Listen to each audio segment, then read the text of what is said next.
glad to actually look at making this permanent eventually if it works.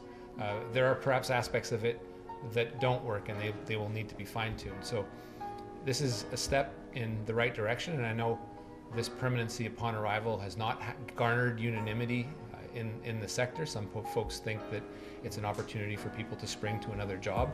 I dispute that, but there are voices that do criticize this, and I do have to understand them and digest them better. Hello mga ka-dreamers! Welcome back to my vlog. Hello everyone! For today's video, meron lang akong i-share sa inyo na good news! Okay, ano ba itong good news na to? Okay, ang good news guys, ang IRCC ay nag-release na po ng partial announcement or partial details para ho sa bubuksan na home care worker immigration pilot this coming March 31, 2025. Okay, nag-release na po sila ng partial requirements or partial details para sa bubuksan na pilot para sa mga caregiver.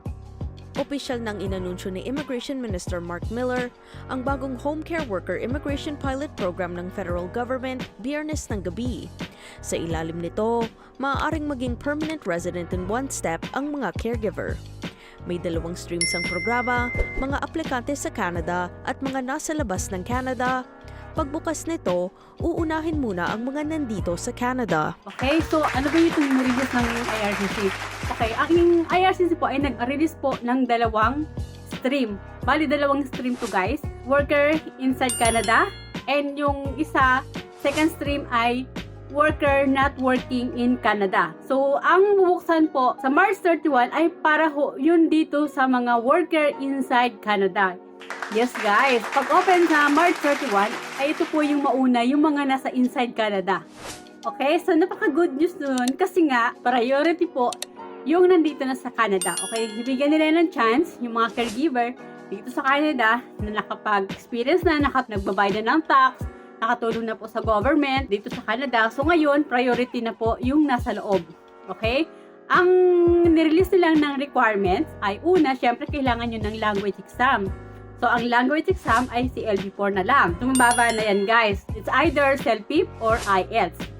So dapat naka-ready na yan. Second requirement, dapat meron kayong ECA or Educational Credential Assessment. So, ang nirelease ng IRCC ay at least graduate kayo ng Canadian High School.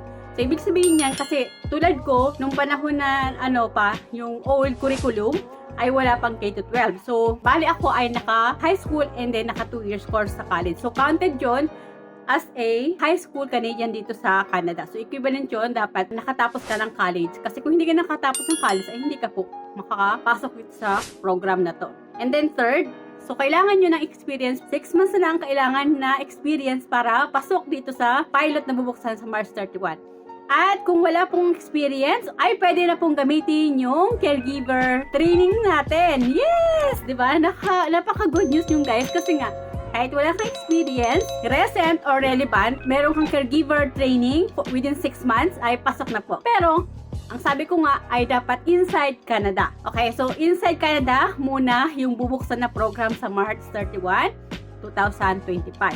And then yung pang-fourth, syempre kailangan nyo ng full-time job. Okay, ang full-time job, dapat meron kayong at least 30 hours per week. Pag 30 hours per week ay full-time na yan. Hindi po part-time job, hindi po pasok yan. Kailangan po full-time job. Sino-sino ba yung eligible dito? Okay, ang eligible dito guys, ito yung mga nasa household settings. Okay, ito yung mga nag-work sa private household. Next, home health care service providers. Third, organization that directly hire full-time to provide short-term or occasional home care. Next, home care support service provider. Personal care services in residential setting. Last, pediatric home health care service provider. So, kailangan talaga guys naka-home setting, nasa private household po. So, hindi po pwede. Okay, note, will not include recruitment or placement agency. Kung kayo po ay sakop ng recruitment or placement agency, hindi po kayo pwede. Hindi po kayo eligible sa bagong program na bubuksan sa March 31. Dapat nasa private household kayo. Nasa home setting kayo. Take note din guys, LMIA not required. Okay, so hindi na po kailangan ng LMIA. Kasi baka maging way naman ito yung LMIA na pagbabayarin na naman, na ibibenta na naman sa public, na napakamahal. Kaya hindi na nila ni-require yung LMIA. Okay? Kasi alam nyo, yung LMIA kasi naging daan po yan ng mga fraud dito sa Canada. Malaki yung bentahan ng LMIA. So ngayon, hindi na ho required yung LMIA. So napakaganda ng balita to guys. Kasi nga, inside Canada, ang priority sa March 31, 2025. At take note guys, sa mga kapwa ko caregiver na walang experience dito sa Canada at meron kayong caregiver training, within 6 months ay pasok po kayo dito sa program.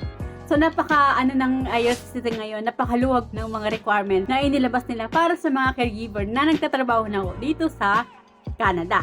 Okay, so yan po ang in-announce muna ng IRCC. At magre-release ulit sila ng full guidelines bago ho mag-open yung program sa March 31, 2025. So, dapat ready na yung mga documents nyo. At kung kaya nyo pong mag-DIY, DIY na lang kayo para makatipid kayo ng pera. Kung kayo naman ay confident naman kayo na ma-process nyo ng inyo lang, sarili nyo, yung PR application nyo with your family or single ka lang, do it. Pero kung hindi naman po kayo confident, hire na lang po kayo ng consultant or mga agent. I-apply yung inyong PR application. Mas maganda na yung talagang may knowledge po sa pag-apply ng PR natin. So, mga basic requirements naman, alam nyo na rin yan guys, di ba? Kailangan nyo i-prepare din yung mga NBI nyo, police clearance nyo. Kung nag-stay kayo sa isang bansa more than 6 months, kailangan nyo ng police clearance. And, marriage certificate, birth certificate, at 2x2 picture nyo, ready nyo na yan. Tapos yung mga pay stub nyo dito sa Canada, kailangan nyo ng T4, NOA, or Notice of Assessment. Kung wala kayong pay stub, so dapat ma-prove nyo na naka full-time job kayo. And then kailangan nyo po ng reference letter from your employer. Yun lang guys, na-share ko lang sa inyo yung bagong announcement ng IRCC sa bagong bubuksan po na Home Care Worker Immigration Pilot this coming March 31, 2025. So mag-share ulit ako sa inyo guys ng panibagong video kapag nag-release na sila ng full guidelines sa bubuksan na program this coming March 31, 2025. So yun lang muna guys. Dapat naka-ready na ho yung mga requirements nyo ng mga nabanggit ko para madali na lang na ma-apply yung mga PR nyo this coming March 31, 2025. Yun lang guys. So guys, if you find my video helpful, please pakisubscribe naman po. And do like and share na rin po kung nagustuhan niyo po yung mga video ko at nakakatulong po sa inyo. Please pakiclick naman po yung bell notification para ma-notify po kayo sa mga bago kong video. So yun lang guys. Thank you for watching. Bye. God bless you all.